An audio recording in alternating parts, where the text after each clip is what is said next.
Welcome back. तो इस segment में हम इम्प्लीमेंट करके देखेंगे इनकैप्सुलेशन डार्ट प्रोग्रामिंग लैंग्वेज में। और जो हम अभी हमने जो कुछ कॉन्सेप्ट्स डिस्कस किए हैं, मुझे उम्मीद है कि आपको जो लास्ट टाइम हमने 3-4 कॉन्सेप्ट डिस्कस किए हैं डाटा हाइडिंग के हवाले से, एक्सेस स्पेसिफाइड्स के हवाले से और इनकैप्सुलेशन के हवाले से, तो वो अगर आपको 60% भी समझ आए तो बाकी अभी जब हम कोड इम्प्लीमेंट करेंगे तो उस हवाले से जितनी भी कन्फ्यूजन है वो आपकी दूर हो जाएगी। तो लेट्स स्टार्ट। हम यहाँ पे सबसे पहले मेन फंक्शन डिक्लेयर करते हैं, वॉइड मेन। और इसके बाद हम यहाँ पे एक क्लास क्रिएट करते हैं। क्लास का हम नाम रख लेते हैं फॉर एग्जांपल एम्प्लॉय।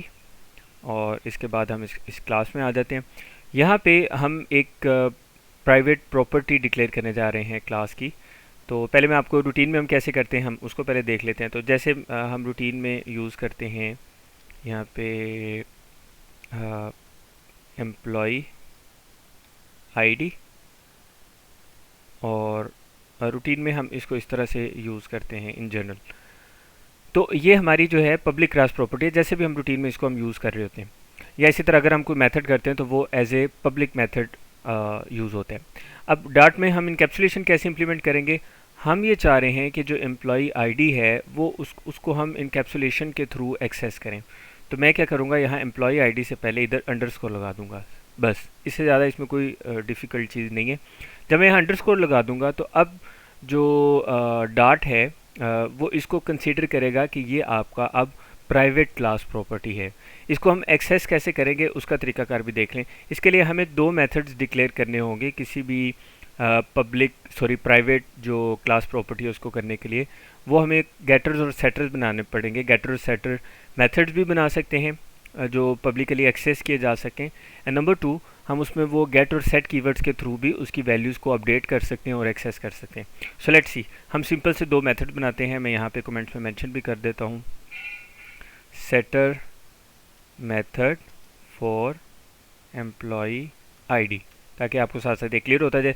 यहाँ पे अब मैं एक मेथड डिक्लेयर कर रहा हूँ, वॉइड सेट एम्प्लॉय आईडी, और इसके बाद यहाँ पे हम इसको यूज़ कर लेते हैं। अच्छा, अब एम्प्लॉय आईडी जब सेट करनी होगी तो डेफिनेटली हमें कोई आर्गूमेंट चाहिए होगा। तो यहाँ पे मैं इसको मेंशन कर देता हूँ डबल टाइप का एक आर्गूमेंट, जिसमें हमारे पास कोई आईडी पास हो रही हो। यहाँ पे हम आ जाते हैं और इस जगह पे हम इसे कहते हैं कि जो भी आईडी पास होगी इसको आपने स्टोर करवा देना है हमारी इस प्राइवेट प्रॉपर्टी में, जो कि अंडरस्कोर एम्प्लॉय आईडी के नाम से हमने बनाई है। यहाँ पे आके ये जो आईडी आर्गूमेंट में पास होगी यूज़र की तरफ से, वो इसमें हमने स्टोर करवा देनी है इस प्राइवेट प्रॉपर्टी में। तो ये हमारा सिंपल सा सेटर मेथड हो गया एम्प्लॉय आईडी के लिए। इसी तरह हम एक गेटर मेथड बना लेते हैं फॉर एम्प्लॉय आईडी, और उसमें हम क्या करेंगे, हम यहाँ पे इसको हम बेहतर है कि डबल रिटर्न टाइप का हम इसको लिख लेते हैं, क्वेश्चन मार्क लगा देते हैं यहाँ पे, और गेट एम्प्लॉय आईडी। और यहाँ पे हमें आर्गूमेंट नहीं रिक्वायर्ड क्योंकि हमने रिटर्न करना है, तो मैं यहाँ पे लिख देता हूँ रिटर्न दिस डॉट, ये जो प्राइवेट प्रॉपर्टी है एम्प्लॉय आईडी के नाम से, ये हम रिटर्न कर देंगे। तो बेसिकली क्या होगा कि यहाँ मेन फंक्शन से अभी जब हम ऑब्जेक्ट क्रिएट करेंगे इस क्लास का, यानी एम्प्लॉय क्लास का, ये देखें हम यहाँ पे इसका ऑब्जेक्ट क्रिएट कर लेते हैं, न्यू एम्प्लॉय। ये हमने एक ऑब्जेक्ट क्रिएट कर लिया एम्प्लॉय के नाम से।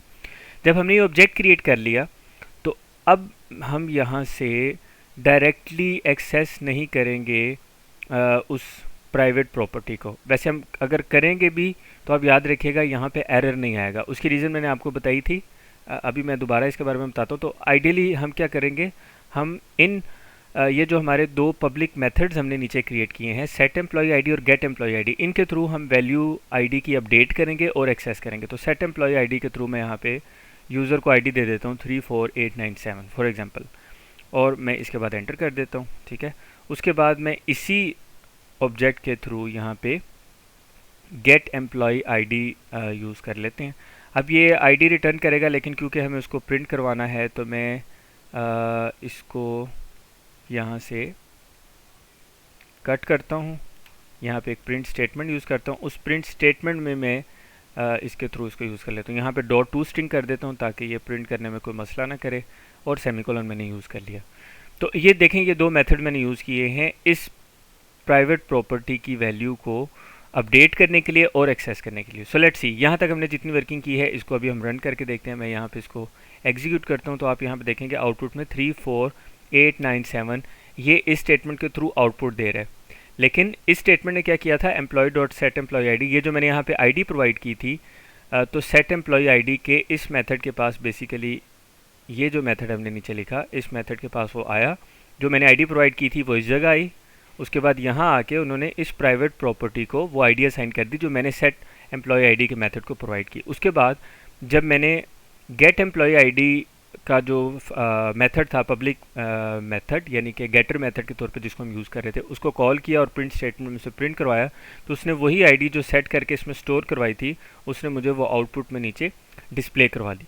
तो जब भी फिर हम कोई private property class property use करेंगे तो फिर हम उसमें क्या करते हैं, उस प्राइवेट प्रॉपर्टी को with the help of public getter and setter method के थ्रू हम उसको एक्सेस और अपडेट करते हैं, जैसे मैंने यहाँ पे दो मेथड बनाए।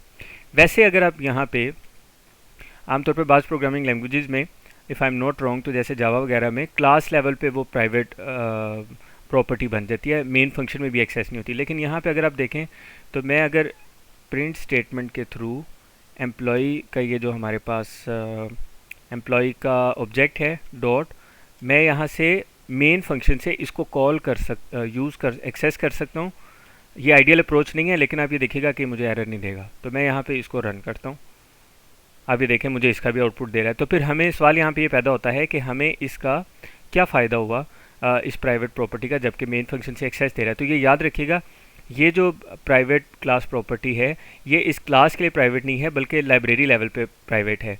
तो यानी कि इस लाइब्रेरी को, ये जो जैसे ये फाइल आप देखें O8 इनकैप्सुलेशन डॉट डाट, इसको जब हम इस फाइल में इंपोर्ट करेंगे और इंपोर्ट करके जब हम एम्प्लॉई आईडी को एक्सेस करने की, अंडरस्कोर एम्प्लॉई आईडी को एक्सेस करने की कोशिश करेंगे, तो याद रखिएगा उस वक्त ये एरर देगा, उसको एक्सेस नहीं करने देगा। यानी कि ये फाइल टू फाइल इनकैप्सुलेशन हो रही है, जिसको हम कहते हैं लाइब्रेरी लेवल इनकैप्सुलेशन। हाँ, एक और चीज़ है, अगर आप चाहते हैं कि मेन फंक्शन में एक्सेस ना हो सके तो फिर इस तरह से होता है आइडियली कि ये जो क्लासेस वगैरह होती हैं जिसमें हमारा क्लास प्रॉपर्टीज़ होती हैं, डाटा होता है और उनके जो गेटर और सेटर मेथड होते हैं, उसको हम सेपरेट फाइल में लिख लेते हैं, और जो मेन फंक्शन है जिसके थ्रू हम एक्सेस कर रहे होते हैं वो फिर हम सेम लाइब्रेरी में यानी कि सेम फाइल में नहीं रखते, किसी और फाइल में रख लेते हैं। यानी यही मेन फंक्शन अगर हम एक नई फाइल बनाएं, वहाँ पे अगर हम employee dot underscore employee ID इसको एक्सेस करना चाहेंगे तो ये हमें एरर देगा। तो मुझे उम्मीद है कि मैंने एक दफ़ा डिफरेंट तरह से कंसेप्चुअली भी और प्रैक्टिकली भी आपको ये चीज़ रिपीट कर दी है कि क्लास लेवल इनकैप्सुलेशन क्या होती है, जबकि जो डाट हमें क्लास लेवल इनकैप्सुलेशन की बजाय लाइब्रेरी लेवल इनकैप्सुलेशन प्रोवाइड करता है। और लाइब्रेरी लेवल इनकैप्सुलेशन से क्या मुराद है, लाइब्रेरी से क्या मुराद है, और ये इनकैप्सुलेशन से हम इसको किस तरह से डील करते हैं। प्राइवेट क्लास प्रॉपर्टीज़ और मेथड्स किस तरह से हम लिख सकते हैं अंडरस्कोर के ज़रिए, और बाकी जो गेटर्स और सेटर्स हैं वो पब्लिकली हम उनको कैसे एक्सेस कर सकते हैं। याद रखिएगा यही जो वैल्यूज़ हमने जैसे अभी सेटर मेथड यूज़ किया है, तो हम कंस्ट्रक्टर में भी ये वैल्यूज़ पास कर सकते हैं। यानी कंस्ट्रक्टर में आपने दो वैल्यूज़ पास की, एक या कोई भी एक वैल्यू पास की, और वो वैल्यू जाके आगे उस कंस्ट्रक्टर में मेंशन कर देंगे कि वो उस प्राइवेट प्रॉपर्टी को असाइन कर दी जाए, जैसे हमने कंस्ट्रक्टर्स के टॉपिक में डिटेल में बात की। इसके अलावा हमने जो गेटर और सेटर्स जो with the help of get and set keyword के थ्रू हमने जो यूज़ किए थे, तो उस स्पेसिफिक नोटेशन को यूज़ करते हुए भी हम इन प्राइवेट प्रॉपर्टीज़ को एक्सेस कर सकते हैं और इनकी वैल्यूज़ अपडेट कर सकते हैं। तो मुझे उम्मीद है कि इनकैप्सुलेशन का जो कॉन्सेप्ट है वो आपको थॉरोली समझ आ गया होगा, और इसकी डार्ट प्रोग्रामिंग लैंग्वेज में जो बाकी प्रोग्रामिंग लैंग्वेजेस की निस्बत जो डिफरेंस है वो भी आपको पता चल गया होगा। ये सेम कोड, ये सोर्स कोड आपको मिल जाएगा इसी वीडियो की डिस्क्रिप्शन में। गिटहब रिपोजिटरी का लिंक गिवन है, आप वहाँ से ये कोड एक्सेस कर सकते हैं, और उसके अलावा आप उस आईडी को फॉलो कर सकते हैं ताकि आपको इससे रेलिवेंट जो कोड है सारा वो फर्दर मिलता रहे। मिलते हैं नेक्स्ट वीडियो में नेक्स्ट ओ पिलर के साथ।